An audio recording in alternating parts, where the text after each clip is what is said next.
இன்றைக்கி பிரேக்ஃபாஸ்ட் நம்மளோட தாங்க. பொதுவாக காலையில் எந்திரிச்ச உடனே நான் கிச்சனுக்கு வந்தேன்னா ஃபஸ்ட்டு காய்கறி என்ன இருக்குது, அப்புறம் ஃப்ரிட்ஜில் வச்ச நேற்று சாப்பாடு என்ன இருக்குது, இல்லை வந்து குழம்பு எது மிச்சமாயிருக்கு, மாவு என்ன இருக்குது, இதெல்லாம் ஒரு முறை செக் பண்ணிவிட்டு அதுக்கேற்ற மாதிரி தான் பிரேக்ஃபாஸ்ட்டே பிளான் பண்ணுறது.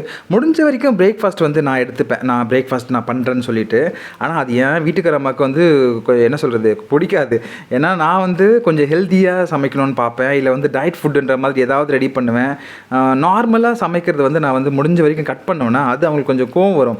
ஐயோ வந்துட்டான், நான் கிச்சனுக்கு போயிட்டேன், நான் காலையிலே எழுந்திரிச்சு கண்டிப்பாக இன்றைக்கி வந்து இட்லி தோசை இந்த மாதிரி எதுவும் செய்ய விட போகிறதில்ல அப்படின்ற மாதிரி அவங்களுக்கு ஆல்ரெடி தோணும். இருந்தாலும் நான் கொஞ்சம் கூட அதை பற்றி அசரவே மாட்டேன். நான் எப்பவும் போல் எந்திரிச்சு வந்தோடனே ஏதாவது ஒரு ஹெல்தி பிரேக்ஃபாஸ்ட் வந்து ரெடி பண்ண ஆரம்பிச்சிருவேன். குறிப்பாக வீக்கெண்டில் முடிஞ்ச வரைக்கும் 4 சண்டேவுமே நான்வெஜ் எடுத்து கொடுத்து சமைக்க சொல்ல மாட்டேங்க. அதில் ஏதாவது ஒரு சண்டே இல்லை 2 சண்டே கூட சில நேரத்தில் வந்து ஸ்கிப் பண்ணிடுறது எடுக்காமல். ஏன்னா தொடர்ந்து 4 சண்டே வந்து நான்வெஜ் எடுத்து கொடுத்து எனக்கு இதை செஞ்சு கொடு அதை செஞ்சு கொடுனா அவங்களுக்கே வெறுப்பாயிடும். ஐயோ சண்டே வந்துட்டாலுமே வெறும் நான்வெஜ் சமைக்க தான் நம்ம இருக்கோம் அந்த மாதிரி ஒரு மனநிலை வந்துன்றதுனால நான் அந்த மாதிரி ஏதாச்சும் ஒரு இடையில வந்து ஒரு சண்டே இல்லை 2 சண்டே அப்படியே சுத்தமாக விட்டுருது. இல்லை வேணாம், நம்ம வெளில போய் சாப்பிட்டுக்கலாம், நான்வெஜ் சாப்பிட்டோன்னா வெளில சாப்பிடலாம் சொல்லிட்டு பிளான் பண்ணிப்போம்.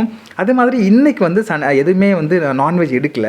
அதுக்கு பதிலாக காலையில் ஒரு ஹெல்த்தியான ஒரு பிரேக்ஃபாஸ்ட் ரெடி பண்ணலான்னு சொல்லிட்டு மத்தியானமும் ரொம்ப லைட் ஃபுட்டாக ஒரு லஞ்சும், ஈவினிங் வந்து வெளியில் கூப்பிட்டு போகிறதா ஒரு சின்ன பிளானு. அதனால் வெளியில் போன பிறகு நல்லா ஹெவியாக நான்வெஜ் சாப்பிட்டுக்கலாம். அப்போ காலையிலேருந்து லைட்டாக நம்ம சாப்பிட்ருக்கோம்ல, ஸோ ஈவினிங் வந்து கொஞ்சம் ஹெவியாக சாப்பிட்டோம்னா இன்றைக்கி டே வந்து பேலன்ஸ்டாக இருக்கும்.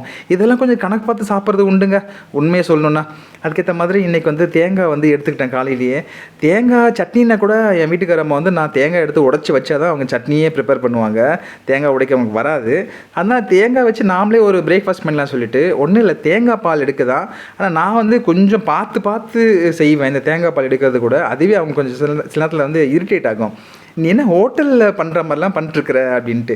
என்னை பொறுத்தவரையில் கிச்சன் வந்துட்டாலுமே நான் ஒரு செஃப்ன்ற மாதிரியே வந்து நான் வந்து ஃபீல் பண்ண ஆரம்பிச்சிருவேன். நம்ம வந்து ஒரு பெரிய செஃப், அதுக்கேற்ற மாதிரி தான் நம்ம வந்து சமைக்கணும், அதுக்கேற்ற மாதிரி தான் பாத்திரங்கள்லாம் வந்து கையாளணும்னு சொல்லிட்டு நிறைய பாத்திரங்கள் எடுத்து போட்டு வச்சுப்பேன். அதெல்லாம் பார்த்தாலுமே அவங்களுக்கு வந்து கொஞ்சம் எரிச்சலாக இருக்கும். பட் ஓகே, நம்ம ஸ்டைலில் தான் நம்ம சமைக்க முடியும், வேறு என்ன பண்ண முடியும். ஸோ இன்றைக்கி என்ன ஹெல்த்தியான பிரேக்ஃபாஸ்ட்னு கேட்டிங்கன்னா ஒன்றும் இல்லைங்க, தேங்காய் பால் எடுத்து அது கூட வந்து கொஞ்சம் நாட்டு சர்க்கரையும் அதோட வந்து நம்ம இந்த கருவேப்பிலை பொடி இருக்குல்ல, நிறைய கருவேப்பிலை நமக்கு வரும்ல ஃப்ரீயாக காய்கறி வாங்கும் போதெல்லாம், அதெல்லாம் எடுத்து கழுவி கொஞ்சம் கொஞ்சமாக காய வச்சுருப்பேன். அது ஒரு நாள் வந்து பொடி பண்ணி அதுக்கப்புறம் என்ன பண்ணுறதுன்னா இந்த மாதிரி ஏதாவது தேங்காய் பால் இல்லை வந்து வேறு எதனா டிஷ்ஷு சமைக்கும் போது அதில் வந்து கொஞ்சம் தூவுறது. இன்றைக்கி வந்து தேங்காய் பால் வந்துட்டு கருவேப்பிலை பொடியோட 2 பேருக்கும் ட்ரிங்க்ஸ். இதுதான் உண்மையாலுமே பிரேக்ஃபாஸ்ட்டு. இதோட பிரேக்ஃபாஸ்ட்டு முடிச்சுக்கலான்னு சொல்லிட்டு மத்தியானம் வந்துட்டு ரொம்ப லைட்டுன்னு சொன்னல, காலையிலேயே நம்ம இடியாப்பம் வண்டியில் விற்றுட்டு வருவாங்கள்ல, அதில் ஒரு 4-5 வாங்கி வச்சுருந்தேன்.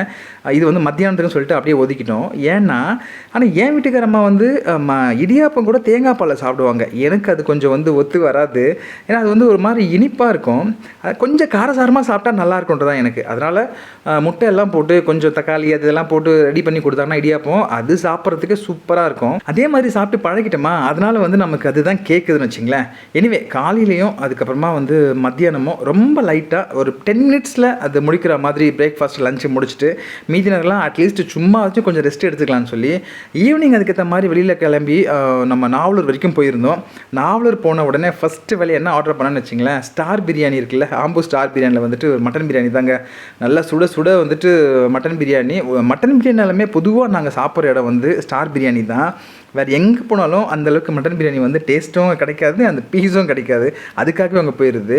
ஸோ இன்றைக்கி டே வந்து காலையிலேருந்து மத்தியானம் வரைக்கும் ரொம்ப லைட்டாகவும் ஈவினிங் வந்து கொஞ்சம் ஹெவியாகவும் ஓரளவுக்கு பேலன்ஸ்டான ஒரு ஃபுட்டுங்க. உண்மையாக சொல்லணும்னா இந்த பேலன்ஸ்டு ஃபுட்டுன்றதை நான் ஒரு நாளும் ரொம்ப கவனமாக பார்ப்பேன். ஸோ உங்கள் வீட்லேயும் இந்த மாதிரி பேலன்ஸ்டு ஃபுட் இருந்தால் மறக்காமல் அது என்னன்றதை கமெண்ட்டில் சொல்லுங்கள். முடிஞ்சால் அதையும் நம்ம ஃபாலோ பண்ணலாம்.